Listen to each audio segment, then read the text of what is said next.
Hello and welcome to another Davinci Resolved quick tip. In this tutorial I'll be showing you the warper node.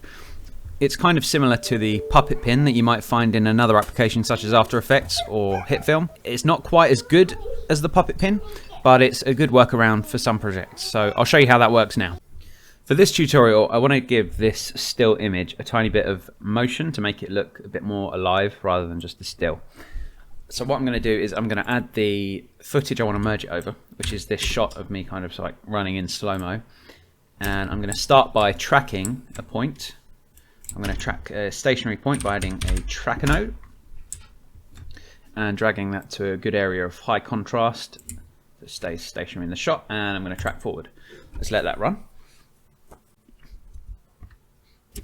Then we'll track backwards. Once that's tracked, I'm going to take our still image and I'm going to pipe it into the tracker, which kind of turns it into a pseudo merge node. And I'm going to set the tracker's operation to match move. And we'll see our footage pop in there. And now you'll see that it is tracked onto that point there. Now I want to move it into place, so I'm going to add a transform node with XF. And I'm going to just move this and angle it so it looks like our actress is kind of stumbling and about to fall over the sofa there. Now we're going to want to split our viewer because we want to see our warper node and we want to see our final result. So I'm going to add a warper node after our base footage here. And this is kind of like our puppet pin alternative. It's not quite as good as puppet pin. Hopefully we get a proper one at some point. But for now, this kind of does the trick for situations like this where we just want a small bit of motion to give over the illusion of animation. So on the warper node, I'm going to turn the scale controls up, and then by clicking we can start adding points to our mesh. Now as you'll see, this is why we want two windows, because what we see here is not matching up with what's in our final image. So we use this window to do our animation and positioning, and then we can see the final result here. So I'm just going to click and add a few points. Now you'll find the more points you add, the finer local control you have over things. So I'm going to add a few points here just to start with, and we may need to add some more, but we're going to try with these.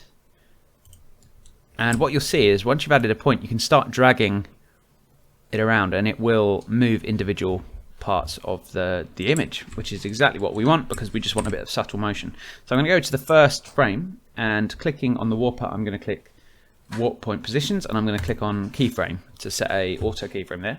I'm also going to turn the warp sharpness to sharp. Rubber sheet, which is what it defaults at, tends to leave things looking a bit too gloopy, if that's the right word. So I'm going to go to the last frame.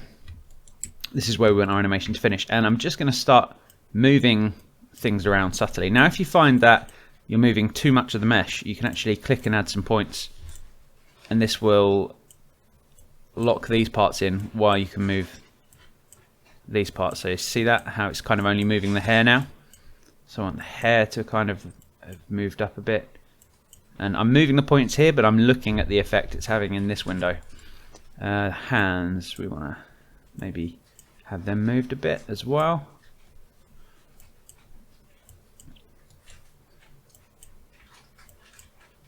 Okay. Move this here. And then if we go back and play this through, let's see what we have. Might need to just let it play through a couple of times to let it cache to be able to see the movement properly.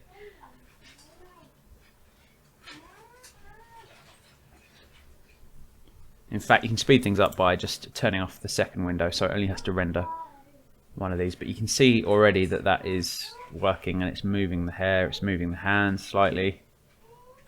I'm also going to add a little bit of subtle transformation to the animation to the transform, just to give it a bit of life as well. So I'm going to add the keyframe to center and angle, and then maybe by the end we'll have it again. We don't want to do too much because the idea is it's supposed to be moving super slow, so let's just play that through.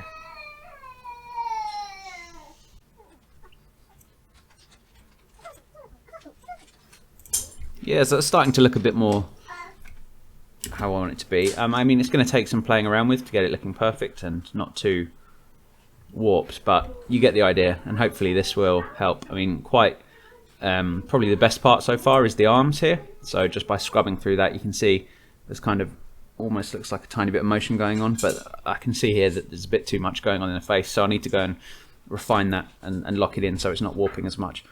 But so after having a bit more of a play around with this, I have kind of confident and happy with this result. I'm just scrubbing through it quickly because that way you can see the motion a bit more. But you can see where the hair moves, the hands move. You just get a better idea of how it would look. Obviously, if it was being played normal speed, the result is a lot more subtle. But it's just to give that illusion of movement. And yeah, while we don't have a full puppet pin tool, this can perhaps take care of some of those needs in the interim.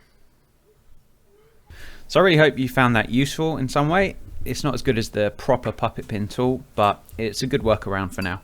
Hopefully we'll get something in a future update. New tutorial coming soon, so like and subscribe to see more. Thanks.